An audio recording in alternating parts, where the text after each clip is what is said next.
মুখ্যমন্ত্রী নেতাজি ইন্ডোর স্টেডিয়ামের লাইভটা শুনতে শুনতে এরকম আজকে 5 পাতার রানিং নোটস নিয়েছি। আমাদের এরকম রানিং নোট নিতে শেখানো হয়েছিল। সবটা নেওয়ার পরে মনে হলো যে 5টা পাতাই ওয়েস্ট, একেবারে কি করতে যে নিলাম। এক লাইনেই ওনার এই লাইভ বক্তব্য সমস্ত কিছু সামনে রাখা যায় যে মুখ্যমন্ত্রী পশ্চিমবঙ্গে এই বিপদের দিনেও তার রাজনৈতিক চরিত্র পরিবর্তন করলেন না।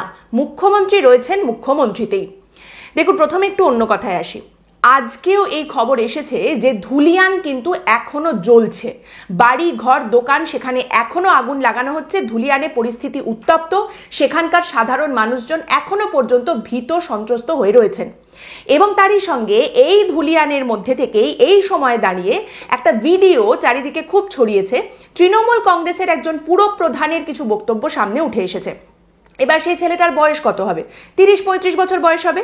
এবার সে এই রকম উত্তপ্ত পরিস্থিতির মধ্যে ধুলিয়ানে দাঁড়িয়ে ওয়াক অফ সম্পর্কে বক্তব্য রাখছে এবং সে বলছে কি? সে বলছে যে আমি ছোটবেলায় একটা সিনেমা দেখেছিলাম, সেই সিনেমাটার নাম ছিল এলানে জং। আমাদের এখন এই এলানে জংয়েই যেতে হবে। কার বিরুদ্ধে যেতে হবে? মোদির বিরুদ্ধে এলানে জংয়ে যেতে হবে। এবার ব্যাপারটা হচ্ছে এখানে দুটো জিনিস রয়েছে। প্রথম কথা হচ্ছে, অনেকেই বলেন না যে সংস্কৃতির কি দরকার, ভালো সিনেমা কেন দেখব? এই কারণেই দেখতে হবে। মানে এলানে জাংয়ের মতো থার্ড ক্লাস সিনেমা আর একটা হতে পারে না। ওই রকম থার্ড ক্লাস সিনেমা দেখলেই এই রকম থার্ড ক্লাস মেন্টালিটির কথাবার্তা বেরোতে পারে। আর দ্বিতীয় কথা হচ্ছে, ধুলিয়ানের সংখ্যালঘু তৃণমূলের পুরপ্রধান, সে হয়তো নিজেও জানে যে জীবনে কোনোদিন সে হয়তো দিল্লিতে গিয়ে কোনো আন্দোলন করতে পারবে না। এবং দিল্লি তো অনেক দূরের কথা, পশ্চিমবঙ্গ থেকেও সে কোনোদিন বাইরে বেরিয়েছে কিনা সন্দেহ। সে এলানে জাং করবে মোদির বিরুদ্ধে। সে নিজেও জানে এসব হবে না। সে কি করছে? সে এই পরিস্থিতিতে দাঁড়িয়ে ধুলিয়ানের সাধারণ মানুষকে তাতাচ্ছে। যত এইসব কথা বলা যাবে তত তারা আরো বেশি করে তাতবে, আরো বেশি করে পরিস্থিতি উত্তপ্ত হবে।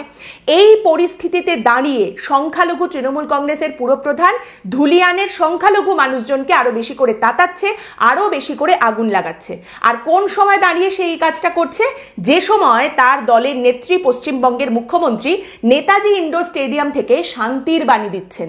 আপনি বুঝতে পারছেন, যেখানে আগুন লাগছে আর যে জায়গায় দাঁড়িয়ে শান্তির বাণী দেওয়া হচ্ছে, দুটোর মধ্যে কিন্তু কোনো মিল নেই, কোনো সম্পর্ক নেই। মানে আজ মুখ্যমন্ত্রী নেতাজি ইন্ডোর স্টেডিয়ামে 5000 জনকে বসিয়ে যেটা করলেন, তার জায়গায় ওখান থেকে 500 জনকে নিয়ে তিনি যদি আজ ধুলিয়ান চলে যেতেন, 500 ছেড়ে দিন, 50 জন, 5 জনকে নিয়ে তিনি আজ যদি ধুলিয়ান চলে যেতেন, সেখানে গিয়ে তিনি এই বার্তাটা দিতেন যে এগুলো করা যাবে না, বা নিদেন পক্ষে ওই তৃণমূল কংগ্রেসের ওই সংখ্যালঘু পুরপ্রধান যেই সমস্ত আগুন লাগাচ্ছে তাকে ধরে যদি পুলিশের হাতে তুলে দিতেন, তাহলেও কিন্তু পরিস্থিতি অনেকটা শান্ত হতে পারত। কিন্তু না, তিনি নেতাজি ইন্ডোর স্টেডিয়ামে শান্তির বাণী দিয়েছেন। তা কি কি বাণী তিনি সামনে রেখেছেন? নেতাজি ইন্ডোর স্টেডিয়ামে মমতা বন্দ্যোপাধ্যায় যে কথা বলেছেন তার মাধ্যমে তিনি বলছেন যে দেখুন, সব সংখ্যালঘু মানুষের তো একেবারেই দোষ নেই, সব জায়গার সব সংখ্যালঘু মানুষের দোষ নেই, সংখ্যালঘু মানুষেরও খুব বেশি দোষ নেই, কিন্তু কোথাকার সংখ্যালঘু মানুষের দোষ রয়েছে। সমস্যাটা কোথায়? এক হচ্ছে মালদা। মালদার সংখ্যালঘু মানুষরা কিন্তু ঝামেলা করেছেন। এবার মালদা হচ্ছে এমন একটা জায়গা যেখানে সিটটা জিতেছে কংগ্রেস। এবার সেখানে এই ঝামেলার দিনে পাবলিক রিপ্রেজেন্টেটিভকে কেন দেখা যাচ্ছে না, সেই নিয়ে মমতা বন্দ্যোপাধ্যায় খুবই চিন্তিত। কিন্তু আবার উল্টো দিকে ইউসুফ পাঠান, তৃণমূল কংগ্রেসের যিনি পাবলিক রিপ্রেজেন্টেটিভ, তাকে কেন দেখা যাচ্ছে না, তিনি কোথায় রয়েছেন, সেই নিয়ে অবশ্য খুব একটা চিন্তা ভাবনার দরকার নেই। এরপর কোন জায়গায় ঝামেলা? ভাঙড়। ভাঙড়ের সংখ্যালঘুরা কিন্তু ঝামেলা করেছেন, ভাঙড়ের সংখ্যালঘুরা কিন্তু খুবই সমস্যা তৈরি করেছেন এবং ভাঙড় নিয়ে তিনি প্রশ্ন করছেন যে ক্যা জরুরত হ্যায় পলিটিক্যালি ইউজ করনে কা। তাহলে ভাঙড়ে আইএসএফ এর যদি এই সমস্ত কাণ্ড কারখানা হয়, মিছিল হয়, সমাবেশ হয়, সেখানে তিনি প্রশ্ন করছেন ক্যা জরুরত হ্যায় পলিটিক্যালি ইউজ করনে কা। কিন্তু আবার সিদ্দিকুল্লাহ চৌধুরী যখন সেই একই জিনিস করবেন, সিদ্দিকুল্লাহ চৌধুরীর সমাবেশ থেকে যখন গেরুয়া পতাকা খুলিয়ে দেওয়া হবে, তখন ক্যা জরুরত হ্যায় পলিটিক্যালি ইউজ করনে কা এই সমস্ত কথাবার্তা সামনে আসছে না। তাহলে এই যে ঘটনা ঘটছে তাতে আপনি দেখুন সবাই দোষী, সবার দোষ উনি খুঁজে বের করতে পেরেছেন। এদিকে কংগ্রেস দোষী, ওদিকে আইএসএফ দোষী, ওদিকে বাংলাদেশ, বিএসএফ, সবাই দোষী রয়েছেন। কিন্তু একজন দোষী নেই, সেইটা কিন্তু উনি বলে দিয়েছেন। কার কোনো দোষ নেই? আর সেটা হচ্ছে নরেন্দ্র মোদী। সব দোষের মাথার ওপরে যিনি রয়েছেন তিনি হচ্ছেন অমিত শাহ। এইটা আজকে নতুন একটা ডিসকভারি, যেখানে এতদিন মোদীকে গালাগালি দিয়ে এসে মমতা বন্দ্যোপাধ্যায় বলছেন মোদীজি ভালো, অমিত শাহ প্ল্যানার, অমিত শাহ কিন্তু সমস্ত গন্ডগোলটা করেছেন। এখন বিষয়টা হচ্ছে, এটা শোনার পরেই যদি আপনার মনে হয় তাহলে কি ওই মোদী মমতা সেটিং এর কিছু ব্যাপার ট্যাপার হয়ে গেল, সরি টু ডিসঅ্যাপয়েন্ট ইউ। কারণ দু লাইন বাদেই মমতা বন্দ্যোপাধ্যায় নরেন্দ্র মোদীর কথা তুলে বলেছেন যে উনি যখন দুবাইতে যান, যখন সৌদি আরবে যান, তখন কাদের আতিথেয়তা গ্রহণ করেন, তাহলে নরেন্দ্র ইসলাম হবে না কেন?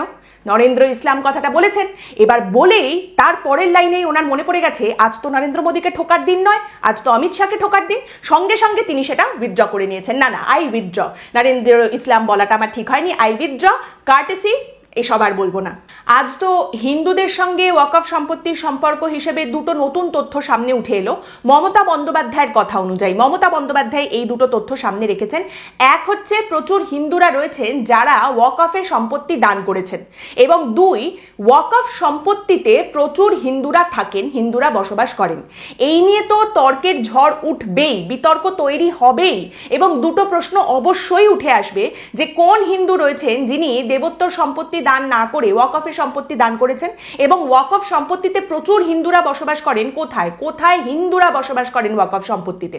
এবং এই কথাগুলো সামনে রাখার পর মমতা বন্দ্যোপাধ্যায় হিন্দুদের কাছে আবেদন জানিয়েছেন এবং তাদের বুঝতে বলেছেন। Coat unquote exactly Mamata Bandyopadhyay যে কথাটা বলেছেন সেটা হচ্ছে, আমি হিন্দুদের কাছে অনুরোধ রাখবো যে আপনারা প্লিজ বুঝুন, বিজেপি ভড়কাচ্ছে, আপনারা ভড়কাবেন না। এবং তারপর মুখ্যমন্ত্রী বলছেন হিন্দুদের উদ্দেশ্যে যে আপনার সম্পত্তি যদি আজ কেড়ে নেওয়া হতো তাহলে আপনারও গায়ে জ্বালা ধরতো, ওদেরও গায়ে জ্বালা ধরেছে, ওরা দুঃখে আছে, তারপরেও আমরা বলছি এই আইনটা ভুল। আচ্ছা, দুঃখে আছে বোঝা গেল, আইনটা ভুল সেটাও বোঝা গেল, কিন্তু আমি যদি দুঃখে থাকি আমি নিজে না খেয়ে থাকবো দুঃখে, কিন্তু আমি দুঃখে থেকে অন্য কারোর মুখের ভাত কেড়ে নিয়ে চলে আসবো, এটা কেমন দুঃখ? কোন মানুষ দুঃখে এসব কাজ করেন? আমার দুঃখ হয়েছে, আমি আমার বাড়ির ভেতরে জিনিসপত্র ভাঙচুর করতে পারি, আমি লোকের বাড়ি ভেঙে ফেলবো, আগুন জ্বালিয়ে দেবো, তাদের জীবন জীবিকা ধ্বংস করে দেবো, এটা কিরকম দুঃখ হলো? এবং যার সঙ্গে এই ঘটনাগুলো ঘটানো হচ্ছে, যারা ভিকটিম, তাদেরকে বুঝতে হবে কেন? আমি হিন্দু মুসলিম ছেড়েই দিলাম, যার সঙ্গে ঘটনা ঘটছে, যার বাড়িতে আগুন লাগিয়ে দেওয়া হয়েছে, জীবন জীবিকা ধ্বংস করে দেওয়া হয়েছে, বাড়ি থেকে পালিয়ে গিয়ে ত্রাণ শিবিরে উঠতে যে বাধ্য হয়েছে, তাকেই বুঝতে হবে যে তার সঙ্গে কেন এই ঘটনাগুলো ঘটছে, তাকেই সমস্তটা বুঝতে হবে। আজ পর্যন্ত এই পরিস্থিতিতে দাঁড়িয়ে মঞ্চের ওপর থেকে প্রশাসনের মাথায় যিনি রয়েছেন, যিনি প্রশাসনের প্রধান, তিনি যদি পরিষ্কার করে স্পষ্ট কথাটা বলতে না পারেন, এতজন ইমাম মুয়াজ্জিম সবাই বসে রয়েছেন, তাদের সামনে আজও যদি তিনি স্পষ্ট করে বলতে না পারেন যে কারা এই ঘটনা ঘটাচ্ছে, কাদের বন্ধ করতে হবে, আজও মমতা বন্দ্যোপাধ্যায় বলেছেন সর্বধর্মের কাছে আমার আবেদন যে আপনারা শান্তি বজায় রাখুন। সর্বধর্মের মানুষ তো এই ধরনের হিংসাত্মক ঘটনা ঘটাচ্ছেন না, বাড়িঘর ভাঙচুর করছেন না। এখনো যদি স্পষ্ট করে এই কথা উনি বলতে না পারেন, স্পষ্ট একটা বার্তা দিতে না পারেন প্রশাসনের মাথায় থেকে, তাহলে আর কবে? এই পরিস্থিতিতে দাঁড়িয়েও যদি ওনার মনে হয় যে একুল ওকুল দুকুলই বাঁচিয়ে চলতে হবে, তাহলে সব দিক সব কুলই যাবে। এই বৈঠকের শেষের দিকে মমতা বন্দ্যোপাধ্যায় একটা জায়গায় বললেন যে যারা যারা দাঙ্গায় প্ররোচনা দেবেন তারা কেউ কিন্তু ক্ষমা পাবেন না। সে হিন্দু হতে পারে, মুসলিম হতে পারে, শিখ হতে পারে, ইসাই হতে পারে, কেউ ক্ষমা পাবে না যারা দাঙ্গায় প্ররোচনা দেবে। এবং অত্যন্ত কঠোর হয়ে গেলেন তিনি এই কথাটা বলার সময়। শুনে মনে হলো হ্যাঁ ঠিক কথা, একদম খুবই ভালো কথা বলেছেন তিনি। কিন্তু ব্যাপারটা হচ্ছে এখন তো আর হিন্দু মুসলিম শিখ ইসাই কারা দাঙ্গা করছেন তাদের ক্ষমা করা হবে না, থেকেও বড় প্রশ্ন হয়ে যেটা দাঁড়িয়েছে সেটা হলো এই দাঙ্গায় প্ররোচনা ব্যক্তিরা যদি তৃণমূল কংগ্রেসের হন, তখন তৃণমূল কংগ্রেসের লোকজন যদি দাঙ্গায় প্ররোচনা দেন তখন তারা ক্ষমা পাবেন, তাদেরকে ক্ষমা করে দেওয়া হবে। যাই হোক, আজকে নেতাজি ইন্ডোর স্টেডিয়ামে মমতা বন্দ্যোপাধ্যায় অনেক রাজনৈতিক কথা বললেন এবং প্রত্যেকটা সভায় যেরকম দেখা যায় যে প্রত্যেকটা ধর্মের তরফ থেকে টোকেন হিসেবে কয়েকজনকে নিয়ে আসা হয়। টোকেনিজম একটা, হিন্দু ধর্মের দুজন, শিখ সম্প্রদায়ের দুজন, খ্রিস্টান ধর্মের দুজন, তাদেরকে আনা হয় এবং তাদেরকে মঞ্চের ওপর তুলে দেওয়া হয়। তাদের বিন্দুমাত্র কোনো সম্মান টম্মান দেওয়ার প্রয়োজন আছে বলে তিনি মনে করেন না। আজও দেখা গেল মঞ্চের ওপরে তাদেরকে তুলে দেওয়া হয়েছে এবং তাদের রীতিমতো টেনে হিঁচড়ে হাত টাত ধরে তাদেরকে দাঁড় করানো হচ্ছে। এবং সেখানে সব থেকে অদ্ভুত বিজার যে জিনিসটা দেখলাম সেটা হচ্ছে হিন্দু ধর্মের টোকেন হিসেবে যাদেরকে মঞ্চের ওপরে তোলা হয়েছে তারা মঞ্চের ওপরে উঠেই সঙ্গে সঙ্গে মমতা বন্দ্যোপাধ্যায়ের পায়ে ডাইভ মারলেন। মানে এই যাদেরকে নিয়ে আসা হয় তারা কি সত্যি এই ধর্মগুলোর রিপ্রেজেন্টেটিভ? তারা শিখ সম্প্রদায়, খ্রিস্টান ধর্ম, হিন্দু ধর্মের রিপ্রেজেন্টেটিভ, নাকি মমতা বন্দ্যোপাধ্যায়কে যাতে দেখতে ভালো লাগে সেই বিষয়টার রিপ্রেজেন্টেটিভ, সেই জন্য তাদের আনা হয়? কোনটা? মমতা বন্দ্যোপাধ্যায় আজ প্রচুর রাজনৈতিক কথা বললেন, রাজনৈতিকভাবে তার যা যা বলার ছিল। তিনি এই বিভিন্ন রকম সেকুলারিজমের কথা তো বললেনই, তারই সঙ্গে চন্দ্রবাবু নাইডুকে একটু গালাগাল করলেন, একটু নীতিশ কুমারকে গালি দিলেন, ইন্ডিয়ার নেতাদের একটু বললেন আপনারা আসুন, লড়াই করতে হবে, একসঙ্গে হতে হবে, ইত্যাদি ইত্যাদি নানা রকম কথা তিনি বললেন। এবং তারপর আমার কথা বলা শেষ হয়ে গেছে, এবার আমি চললাম, টাটা বাই বাই, গিয়ে ঘুমিয়ে পড়বো।